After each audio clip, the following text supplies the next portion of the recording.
Let's go ahead and get rolling. I am so honored to have our first guest. His bio reads so long. This gentleman is an executive corporate officer with an executive corporate officer with Walt Disney Corporation. I'm going to let him talk about his background, but he's got an amazing store in New Jersey that has some of the coolest things called, I'm going to let Mitch tell us that too, Gorshin's Trading Post.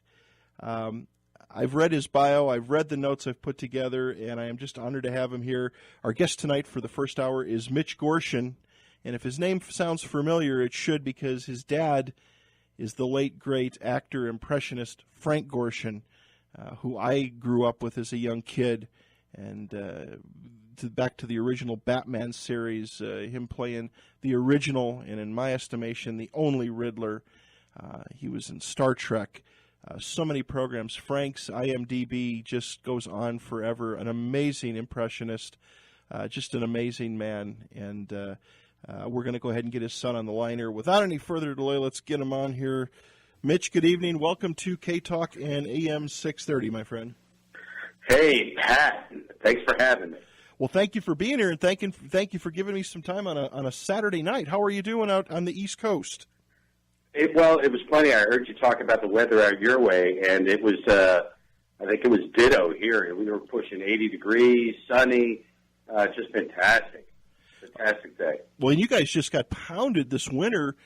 We've got a lot of listeners that listen out your way in Baltimore area and in Boston and upstate New York, and your winter was just ferocious. Yeah, it was. I mean, of course, nothing like Boston. I mean, they were that was the epicenter of it all. I felt so bad every time we had a front come through. But the cold was unrelenting. It just would not let go. Everybody kept thinking spring was coming, and then we thrust into a week of 40 degrees, the high 30s. It just wouldn't stop. But it's behind us now. Well, hopefully summer doesn't hit. I'm hoping. What usually happens is you get the horrific winters, and then all of a sudden, by May 15th, it's 110 degrees. So hopefully you'll get a little bit of a spring and enjoy it. Yeah, exactly. I watch it closely, and just because I like to motorcycle ride in the summertime, and it looks like from here on in we're pushing high 70s, 80s. So all good. Well, sounds good. Well, Mitch, I can't even read you have done so many different things from working at Walt Disney Corporation.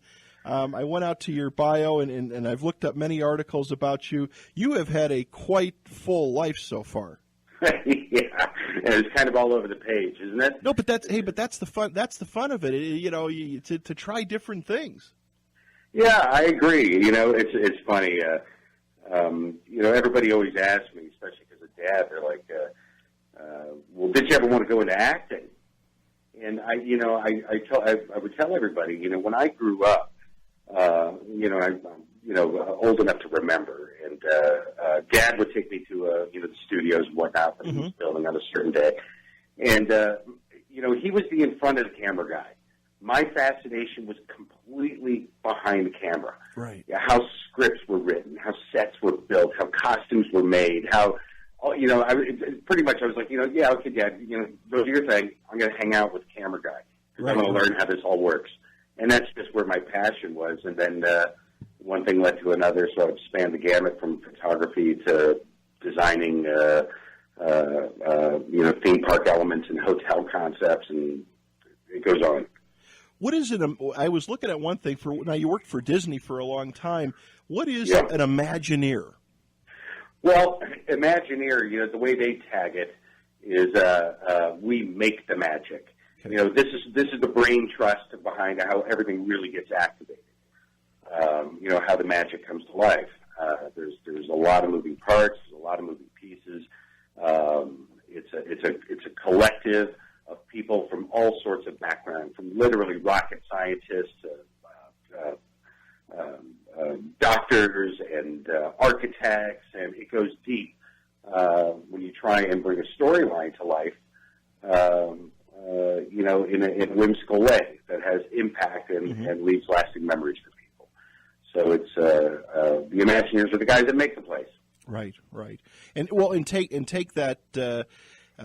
probably like with the in the film business, taking the comic book and bringing the comic book to life.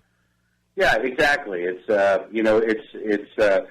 it's interesting because there's a lot of dynamics that come into play. When you look at what I call guestology, or the study of the guest, right? There's a lot of touch points or things that have a lasting impact on an individual. What you smell, what you're looking at, what your sight lines are, how you feel, what the temperature is like. All of this stuff comes into play, and you have to account for it when you want to drive people to do certain things or to experience certain feelings or behaviors or whatnot. There's literally a science behind how you move people through a story in a dimensional space. With today, Mitch, everybody is trying to, in the entertainment world, whether it's films or whatever it is, television. Some of the television series of today. I'm in my, I think age-wise we're pretty close. I'm in my early 50s, and some of the TV programs that we see today are feature films. Were not, when we were kids, when we were growing up, it just seems that everybody is trying to outdo everybody, take it to the next level. I would assume that it's got to be a highly competitive business and something that you never get a chance to sit back and rest. It's always got to be, what's next on the board. Yeah, it's funny because I have a son. He's 16 years old, and when he was a young kid, I tried. We would always, when we sit down in front of the TV, we found ourselves getting a lot of DVDs and such because. I saw the cartoons he was watching and all this kind of stuff and everything, and I wanted him to experience, the Jetsons, the Flintstones, Hanna-Barbera, all of this kind of stuff, which he, really took a liking to, and it's funny, all throughout his childhood, he always brought it up to me about, like, Dad, it seems like when you were a kid, like all these shows, everything you watched, they really had storylines and. There was dialogue, and the people talk to each other and everything. And it's just, it's like it's almost out of control right now. Right.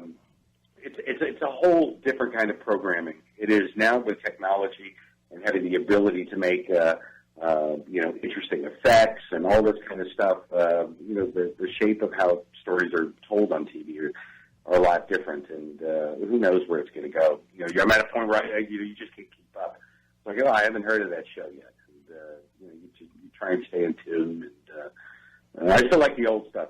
Me too. I love the old B movies and the old kids of today. It's in today's tech savvy world and where our young kids are today. And I'm sure with your son, they're a lot. I hate to say it, but they're a lot smarter than we are.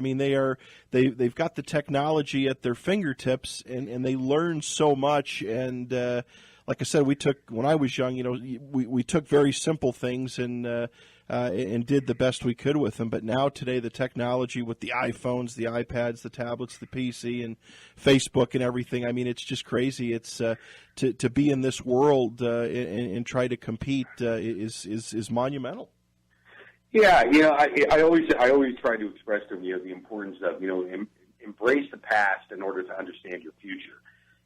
Know where you've come from, know how things were done, so that you can evolve and stay relevant and stay current, but just still appreciate, all the great things that came from before your time, because there were so many great things, and whether it's television or film or even the cars, it's just it's interesting watching the sophistication of things, but it's also nice to just kind of relish in some of the stuff that was more simplistic and easier. I think imagination was allowed to blossom more, I think, when you and I were kids than now, just because you were forced to look at things differently. Yeah. And not having, the tools that we have today at our fingertips. Yeah, I remember when I was a kid. I don't know about you, but we had more fun in an old refrigerator box, and in a big box and played with stuff compared to what the kids have today. Yeah, and it's don't get me wrong, I'm pretty well suited here with the my technology and everything. Sure. I'm all wired up and all of that, but for instance, for my son's first car, which he's just getting his driver's license now, we went out and we got an 86 El Camino. And I'm, we're under the hood. I'm showing him how it works. Here's the principles behind it. You're not going to be able to touch a brand spanking new car based on the technology and everything, but here's some fundamentals. So, I like I say, embrace some of the simpler things, I guess, and then learn how it applies to your future. Without a doubt. Let's talk a little bit about your store, Mitch. I found it online. Man, that looks like a cool place. I wish we had something like that here. Oh, it's been ever since I was a little kid. I always wanted to have my own little store, and just never got around to it. I worked for Disney for many years, and then after Disney, under my own flag, I was helping different hotels, full service hotels, mainly within the Marriott realm, internationally, help them reinvent themselves. So I'd always been busy. I got the wonderful opportunity with Marriott to travel around the globe several times, working on different properties and meeting different cultures and all of this. So the store was never really sitting there. It was never an opportune time to do it. Right. But while we were living in Florida, at Orlando, and I was working for Disney, a colleague of mine called me up and said that he was working on this big project in Atlantic City and needed some help with some design efforts and programming and so forth and so on. So my wife and son and I, we moved up here to the New Jersey area, just outside Philadelphia. We've been here for about 3 years while I was working on the project. By then, our son had been in middle school, and he made a boatload of friends. When it was time to go to the high school, it just made sense to not have to uproot, go back to Orlando where he's really starting back at square one again, but just to stay put and to, and let him transition into high school here. So the town that we're in, it's really cool. It's called Haddonfield, New Jersey. It's a stone's throw from Philadelphia, right on the other side of Ben Franklin Bridge. Mm-hmm. And it's the town dates back to 1713. Wow. Is when it was established. The building that I'm in was built in 1777. In fact, in this town, this is where the colony of New Jersey became the state of New Jersey, in a place called the Indian King Tavern. So it's chock full of history. It's got the oldest volunteer fire department in the nation. Here, been in constant operation since 1764. It's a cool, quaint, old town. Right. And it was a perfect place for me to go, look, we're here. Maybe I can open up this store that I always wanted to do since I was a kid. Right. It's a female-centric town in terms of its retailers and whatnot, so I thought a real neat niche would be to do something that's a little bit more geared towards guys. So I call it a man cave meets a general store. And it's we call it the Trading Post lovingly, and it seems appropriate because of the age of the town. But we're featuring 90% U.S.-made goods. Bill's khakis from Reading, Pennsylvania, Buck knives from Idaho, Duluth Pack from Minnesota, Shinola, Detroit, Filson, Seattle. And there's been this great appetite for what we call, functional, useful, everyday gear.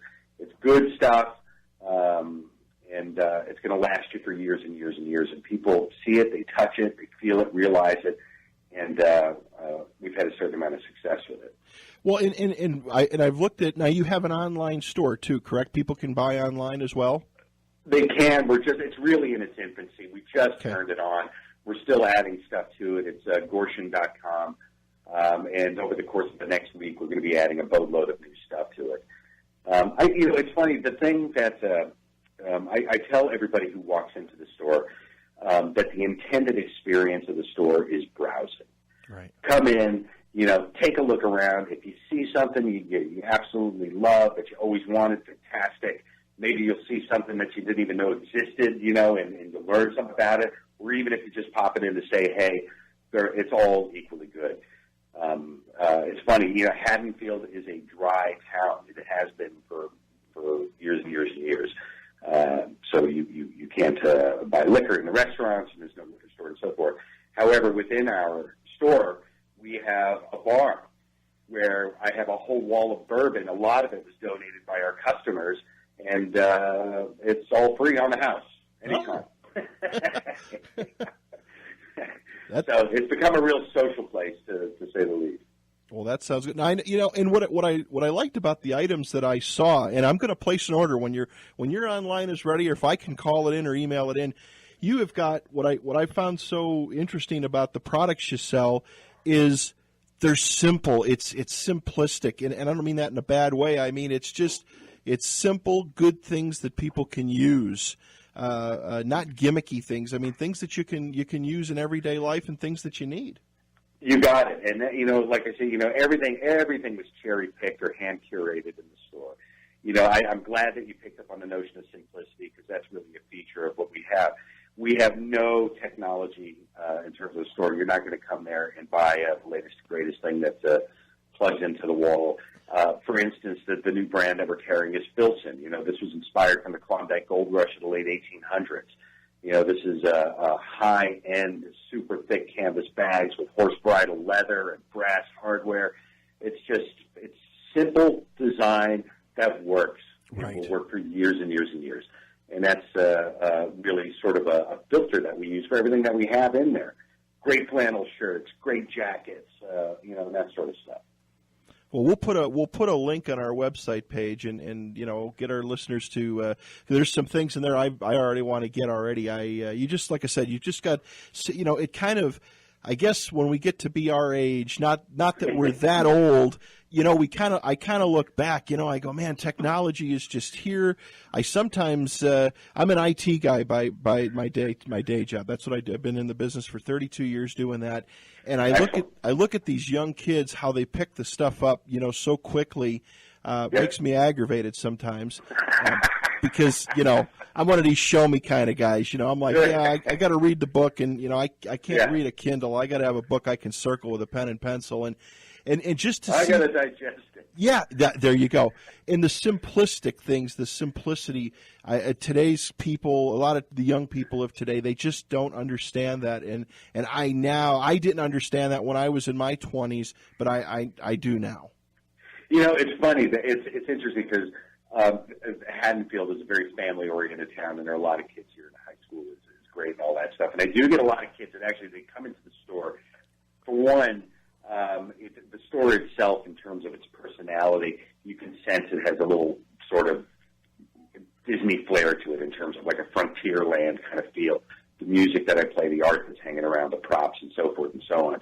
And I get a lot of kids that are so, super connected and in terms of technology and whatnot, but they come into the store and they'll park it on like something as simple as a tool roll that's made out of, a couple of pieces of suede that's designed to handle your screwdrivers and all this stuff that folds up really cool. It rolls up and it looks completely hip, and they'll just go, this is really awesome. And it couldn't be more analog, the thing that they're looking at, and they're just, they look at it, and I think they understand good design, whether it's it's electronic or it's not.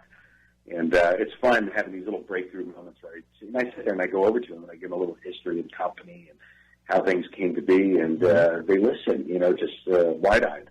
Cool. It is cool. It is.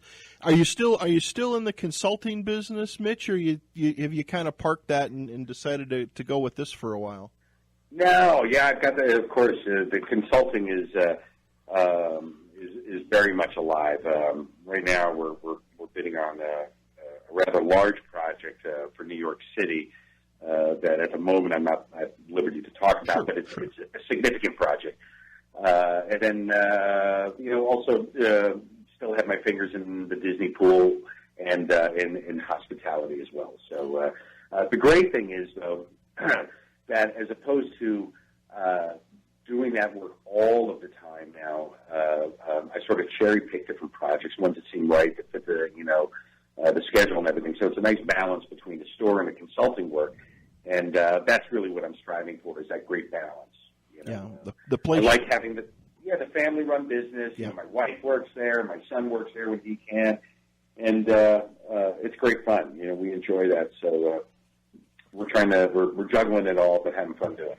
Well, it seems like one of those. It seems like one of those things where you can put in a heck of a hard week with your other job, but on Saturday you can go there, you can sit down, maybe drink a little bit of that free stuff that your customers left behind, and just enjoy and visit. I mean, and build business by sitting there and talking with people and just shooting. Well, I don't want to say it here, but just chatting back and forth. Is again something we tend to see falling out of big business. I mean, big business gets so more unpersonal by the day, and to have what you have puts the personal touch back on it. Yeah, it's we're getting that in our reviews and the critique that people leave for us and the comments that they leave on Facebook, and it's just I mean, right now we're not doing any advertising efforts. Our core way of reaching out to everybody is through Facebook and Twitter. And the following has just been solid, and everybody is indicating they love coming to the place. They love being able to talk to us and sit in the leather wingback chairs and just kind of kick back and enjoy. And I call it approachable luxury. They come in, it's all good stuff that they're sitting around, but there's nothing that makes you feel like you have to be a certain way. You could just be you, and that makes people want to come back. Yeah, and that's what we're striving for. Yeah, well, and you've hit it on the head. So it's interesting. If you like us on Facebook, it's at Gorshin Trading Post, and you'll see we're constantly posting, and my wife drives this, and she does a great job with it. Things that are going on, different personalities that we've had come into the space. Stuff about celebrities and dad and these little tidbits and all kinds of obscurities and things were popping up all the time. It's a fun watch for sure. I live in Salt Lake now. I've been here for 20-some years. I'm a Chicago native, but I actually worked for I used to work for Acme Markets in Philadelphia, the parent company, and I commuted to Malvern, Chicago to Philly to I worked out of Malvern for at least a good solid year, and I just love that area. And my wife and I want to get her up onto the East Coast in the next couple of years and go up there and experience it with her. And I'm going to make it a point to stop by your store. You'll probably be in 4 storefronts by then, but I don't know about that. But it'd be great to have you. It'd be absolutely great. We'd love to, because I love shops. I love shops like yours. If we could switch gears, can we talk about your dad a little bit? I got pictures of him all around the store. What an amazing guy. I remember growing up, as a kid and watching Batman and Star Trek, and I've watched a lot of videos, and talk about a talent. And I'm not saying that because I'm talking to his kid. It's just what a talented individual that had so much to give. I've watched some of, on YouTube, I watched some of these clips of these one-man shows that he does or did. Just unbelievable. It's funny. There isn't a day that goes by where I don't have somebody come up to me who knows him from things that I don't even know. It's just from the Copycats, which he did in London, to obviously what you said, but also the Munsters, Charlie's Angels, Battlestar Galactica. I mean, it goes so deep, especially through the 70s and the TV stuff. But then there's the films, Drag Strip Girl, and there's so many different things. There's so many sci-fi flicks. He was always the consummate villain, right? In so many of the shows. And then the last thing he did was a one-man show on Broadway. Say Goodnight Gracie, where he portrayed George Burns in a one-man show. You talk about you have to be like an athlete to put on that kind of a show as many nights as he did over the course of a week. He was nominated for a Tony. He didn't win, but you just inside of 10 seconds, you look at the stage, and you forgot it was Frank. It was George. Right. He had this face that would just. Yes. It was like rubber. Yes. And when on his nightclub shows, he would do impersonations of, let's say, James Dean. He would turn his back to the audience. He would turn around, and people, their jaws would drop. He wouldn't say a word. He would just assume the look, and it was like, holy cow. Yeah, uncanny. Yeah, exactly. And for those listening, if you probably the best one, and I'm sure you've seen it, but if you do a search on YouTube, just put in AFY Frank Gorshin. He did a presentation on James Cagney where he turns into Cagney in front of you, where he talks about how Cagney became Cagney, lighting the match and it burned his fingers, and he becomes James Cagney right there. It's a great bit. And in his nightclub show, really originating, I guess, mainly back in Las Vegas throughout the 70s, he did this one routine where he called it the Western routine. And, to kind of set the stage, it's high noon, it's in this town. At one end of the street is Burt Lancaster and Jack Nicholson. Yeah. And at the other end of the street is Kirk Douglas and Marlon Brando. And he goes in between these four characters so seamlessly, and he goes from one end of the street to the other, and it's just standing ovation every time he did this, 7.5-minute bit, and it was just nobody saw anything like it. Yeah. I still have it, not to this day. The ability to Kevin Spacey's great. He does some great impressions, but there was this. He had something. Yeah. That was uniquely his, for sure. Yeah, probably the next guy that comes up after him would be Jim Carrey, that could, make his face. I mean, again, your dad could take. You were looking at the character, not only the voice. Rich Little, great impressionist, but it's Rich Little. You can just tell it. But your dad could. He would change. He would physically morph, if you will, into the character, and that's what made him so great. I watched a few. There's not a lot of interviews of him. Of course, he did an interview on Conan, and he looked like the type of guy that could sit there and talk for hours with you. He was, yeah. He was really like when he's on stage. He's in his custom tuxedos, looking like $1 million, like a Rat Pack. When he's at home, he was jeans and Champion sweatshirt. Yeah. And it's funny, I'm an only child. I don't have any brothers or sisters. And I distinctly remember when I'd come home during my high school years. We were living in Connecticut at the time. I'd come home from my friend's house, and late night, we'd have some beers and so forth and all that stuff. And I'd drive the car home, and I'd walk into the kitchen.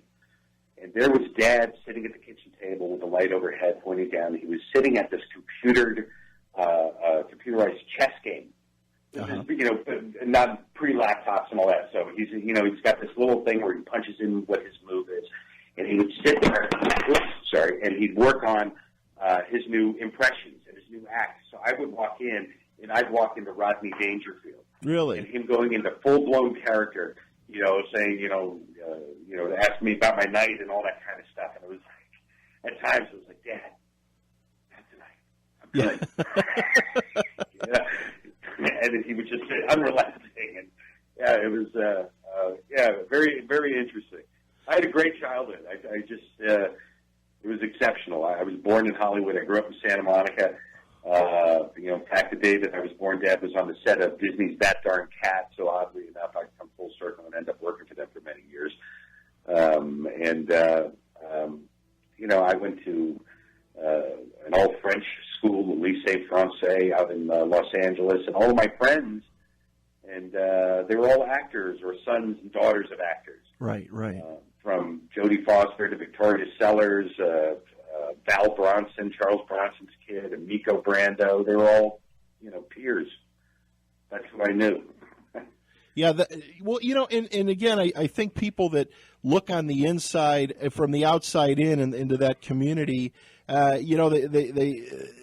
it's got to be different, because when you're inside of that, I mean, you're just a kid, and whether it's Charles Bronson's daughter or Tom Selleck's daughter or whoever's daughter, you're just a kid. It's just life. Yeah, they're your friends. They're your the people that you know. Just like my kid's got his friends at his school, and it's funny. People always ask me, they're like, "Wow, it must have been really super unusual growing up in that circumstance, and I'm always kind of scratching my head. It's like, well, I don't have anything to really benchmark it against. It felt, pretty normal to me, I guess. It's, because what was interesting, which I always really enjoyed, was Dad had that level of celebrity where he was really well recognized, but we could go anywhere. We could go to the International House of Pancakes. We can go to a local restaurant, and he wouldn't get hassled. Right. People would go, oh, look, that's Frank Gorshin. And, or they'd come over and they'd ask for an autograph or a picture, but it was not, it was so subtle. He was just in the shadows enough. He was just where it made normal life, very, very real. Yeah. It was just, it's Frank. And that's how he was known. Oh, it's Frank. Yeah, yeah. And nothing more special than that, which was great, I thought. Well, and in today, in Hollywood today, with these paparazzi and all these stars of today, it's like these people can't. I can actually feel for many of them. Of course, there's some that I think they use it as dramatics to get more fame, but to try to go to the grocery store, put some gas in your car, just go to McDonald's or whatever and be normal, and have 30 people coming at you with cameras has got to be insane. Yeah, it's got to. I can't even imagine it. To me, it just sounds rough, a lot more difficult. And it's interesting, and I really don't know what it is, because it's funny. Dad was, he appeared on the Ed Sullivan Show with the Beatles. He was on that very show. Probably the worst possible night you could be on that show. That's the night that he did. It's a monumental event, but all eyes are on the Beatles, of course. And he's done so much work, and so many people recognize him. But a normal existence was easy. That's just the way it was. Yeah. And it was great. It was just really super duper. Well, of course, probably one of his, at least in the comic book world, him being the Riddler. He is the Riddler. There is no other. I'm just curious, and one thing I was going to say, Mitch, it's too bad. I saw some YouTube footage when there was kind of before all these Comic-Cons. Your dad was at one in Chicago, kind of a comic book convention. I would say that today with the Comic-Cons and the Fantasy Cons, your dad probably would have an absolute ball at those things. Yeah, he loved that. He did a few of them, and he would, enjoy, seeing Adam West and Burt Ward and, whoever happened to be there, would go to these events. He would enjoy getting together with them. It was funny, though, but his last day, he was just like, every time Batman came on and somebody recognized the Riddler, he would, look at me and go, I don't know why everybody loved that show. He's like, it was silly. It was like we did it for a season. He's like, yeah. I don't know. And I'm like, oh, are you kidding me? Yeah, and look at it. Look at those franchise. Look at the franchise today. Now with the new Batman versus Superman, it's going to take those characters that he brought to, the character that he brought to life. That is going to go on and on. It's going to go to when you're a granddad, when your kids have kids. It will certainly have. It's got a mind of its own for sure. I remember him, telling me stories about how when they were just getting ready to do the show, I think the producer's name was William Dozier, I think I can recall. But he called Dad in to, have a chat with him. He had really no idea what was going on or whatever, but he went in and Dad goes there, and they told him they were putting this TV show together that was really geared towards adults, to be this sort of satirical, sort of late 60s kind of a thing that would poke fun and, it's superheroes and all this kind of stuff. And the first episode out of the gate featured this character called the Riddler. So they thought of Dad just because of his, very skinny and kind of lanky, and he had the ability to become all these different characters. He'd be a good one to talk to.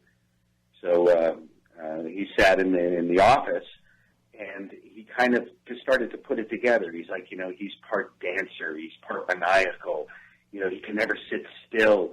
And the Riddler laugh, which is oddly enough, if you're sitting at a restaurant, if you go be out at a restaurant with some friends or whatnot, and Dad's sitting there, and if you told him a joke, and it really struck a funny bone with him, Right. where he really, like he was going to laugh at this thing. The Riddler laugh is a natural laugh. Really, really. So we would always try to get him going at a restaurant or whatever, because the laugh would emerge and it would like shut down the restaurant. Everybody went over, and so he kind of like fabricated this, the personality of the Riddler right there, and and I guess the rest is history. Yeah. And people think it ran for seasons and seasons, but it really didn't. No, he only did 10 episodes is what he did. Right, and then the movie, correct? And then the movie. Right. But they seem to live on in infamy. Yeah, when they switched him out with, was it John Astor, the guy who played in the Addams Family? I was like, where did they find him? I mean, he was a good actor for what he does, but he was not the Riddler by any means. Yeah, it was funny. I think it was right around, I want to say 69. Dad was asked to play the leading role in a giant musical on Broadway in New York City called Jimmy. It was about the life of a big musical at the Winter Garden Theater about the mayor, Jimmy Walker. Mm-hmm. And he was portraying Jimmy Walker. So he had to come to New York to do that show for some time. So during that time, John Astin, who was, like you said, doing Addams Family, came in and assumed the role, which was very different than the Riddler that Dad portrayed. John Astin was a little bit more proper, a little bit more English, for lack of a better term. Right. So yeah, he ended up doing a few episodes, and that's why he's featured in it, because Dad was doing this stuff on Broadway, which later brought us to moving to Connecticut. During that time, it was right around Christmas. I remember as a little kid, we spent the Christmas in Connecticut, and my mom and Dad, they fell in love with it. And we would then go back to California. And then years later, Dad wanted to do more Broadway. He thought that Broadway or theater was the ultimate expression of what he liked to do. He loved the idea of that during a performance, something could go wrong. And you'd have to deal with it. Right. And that notion, that live aspect, it really excited him. So that was his real love. And that's what brought us to Connecticut later on, where I could go to high school and so forth. Wow, interesting. You moved around the country quite a bit. Yeah. I mean, really, it was funny. I mean, like I said, I was born out in California, and then during the 70s, right after Dad finished doing Batman, he got several contracts to headline in Las Vegas at the time. Now, this is when Las Vegas was the Strip. 2 blocks left or right, you were in the desert. This is when he would play in the MGM Grand, the Aladdin, did a big stint at the Sahara Hotel.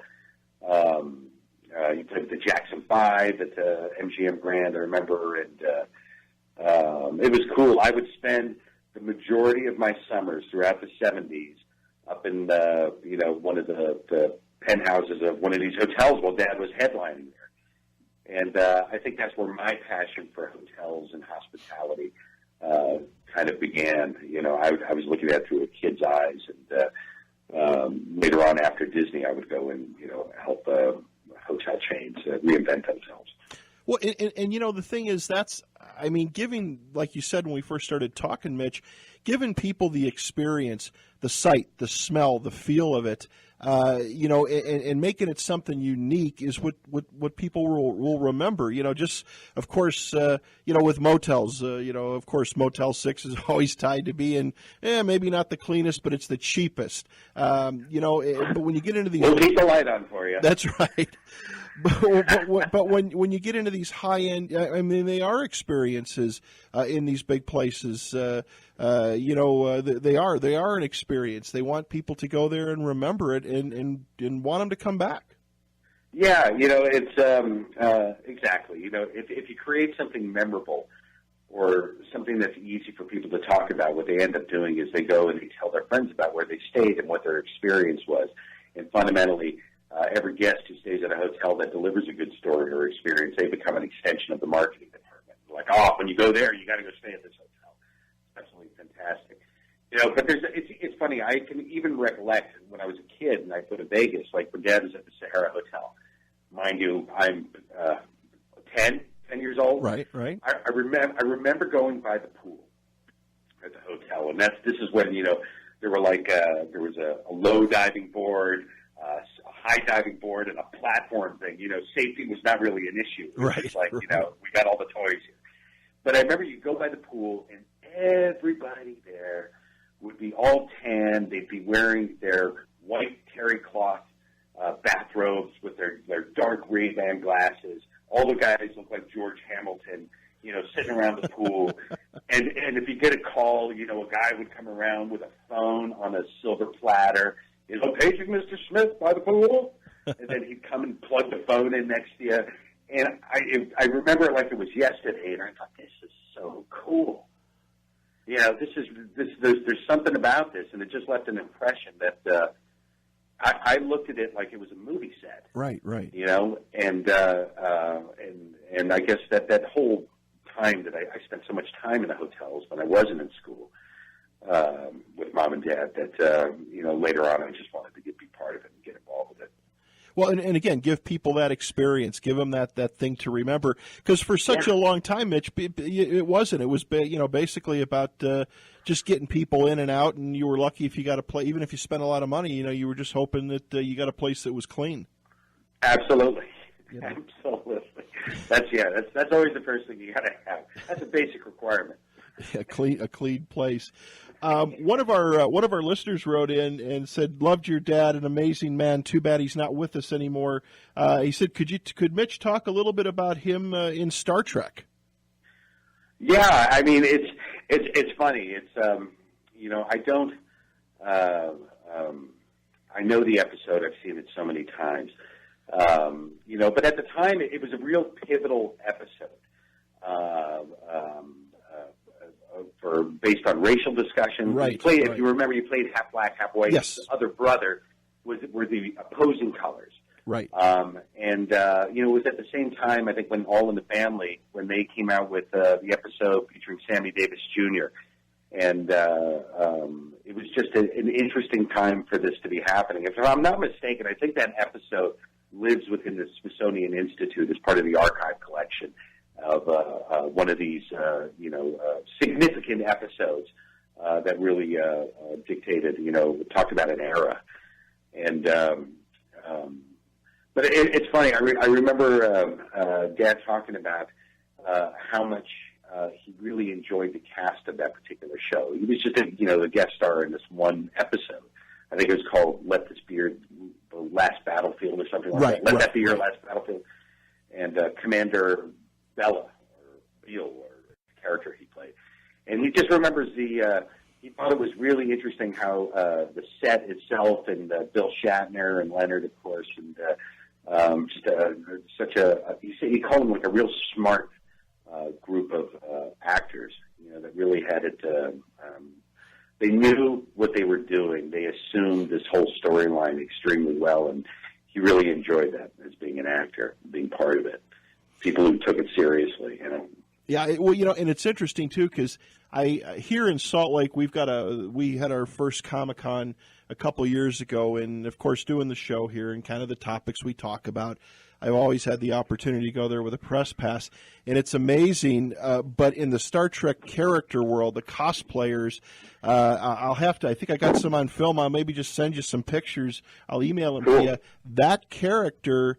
There's quite a few people that dress up as that. I mean, that was a pivotal episode, and anything that Roddenberry did, I mean, people sit back and they go, it was Star Trek, the humming planet and the cardboard sets, but there was so much more to that than people ever realized.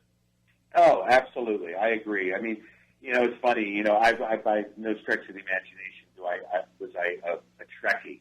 Where I watched everyone, but I did watch a number of the episodes, and it was really one that, obviously I've always watched something that Dad did, so I watched it, and oddly enough, that show kind of said, wow, this is actually pretty cool, and from there I started, getting into it, and watching it, and it's funny, I still have in there, in these unopened boxes, he had an action figure from that show. Really? Yeah. probably worth it's probably worth a fortune, Mitch. Yeah, who knows? Who knows? But yeah, I just for some reason, I kept it in the box, and so yeah, I still have this action figure from back in the day, and it's neat, and then I got big into the Star Wars. I remember whatever it was when it came out in 1977 or something. Right. I remember going to see it, and I was expecting something like Star Trek or whatever, but then I saw something very different, and that was just like kind of said, entertainment is ultimately what I want to go into and get into it. Well, and it's kind of come full circle now because Disney owns Lucasfilms.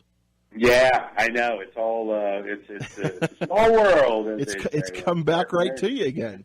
There it is. Being tied with them, you'll have the opportunity to see it before all of us. No, but it's no. Again, all I could say with your dad is just such an amazing character. I remember again looking back at a lot of the stuff that he did. He was one of those actors that he honestly could put when you watched him, take these roles again as a younger person watching this stuff. He could either be the nicest guy or he could scare the hell out of you with his character. He was one of those guys that could be either or. He could, depending on his demeanor and what he played, and to do his shows and again as an impersonator. People need to. I wish there was more of him out there that we could see. There's bits and clips of course, the Dean Martin roasts and stuff, and just an amazing guy. He kind of went a little too young too. I mean, it wasn't. How old was he when he passed away? I think he was 73. Yeah, 73, and this is right after he was doing the one-man show on Broadway, which he was sick, going into that. But he would do his. They were dark one night, so 6 days he's doing the shows, matinees on the weekend, as a one-man show. So you're upholding the whole thing by yourself. Right. And you talk about rough acting. That was a big deal. It's funny when you say how he could be a bad guy and all this stuff. I distinctly remember when I grew up when I was a kid and Dad was doing the Batman. I remember a lot of my friends were actually they were afraid to come to my house because they thought Dad was nuts. And I had to go, no, he's not. He's just a regular guy. Yeah, just a regular guy. Yeah. I could. So, yeah, it's funny. I've got so many great memories. Wow, all good memories. He was a great actor. He was an awesome singer. This guy had pipes on him that were just because a big part of his nightclub show, for those who've seen it, he would sing throughout it, and his voice was just it was so good. Yeah. Just I don't think he explored enough of that. He worked a lot with Mel Torme, who wrote a lot of the music and whatnot for his nightclub show, and he just had the golden throat. Exactly, it was just phenomenal. Exactly, Mitch. This hour went way too quick. I gotta wrap up, but I would love to keep in touch with you, and maybe in the fall get you back on again, see how the shop is doing, and talk a little bit more if that's okay with you. Oh, I would love it. Yeah, there's so many tales to tell for sure. Well, it was an honor to have you here, my friend. Thank you for giving us some time out of your busy schedule. And, again, good luck with your business. I don't have to say good luck. You know what you're doing. It's amazing. If I will get out that way and see it. And let's stay in touch and get you back on again. You got it, fella. And everybody like us on Facebook at Gorshin Trading Post, and you'll find all kinds of cool fun. Yep, get your online thing up, and we'll put a link on our website, and you'll see an order coming in from me. You got some cool things. I got to have a couple of them. Dynamite. Okay, Mitch. Take care. Take care. Good night. Have a great night, Pat. All right. Bye-bye.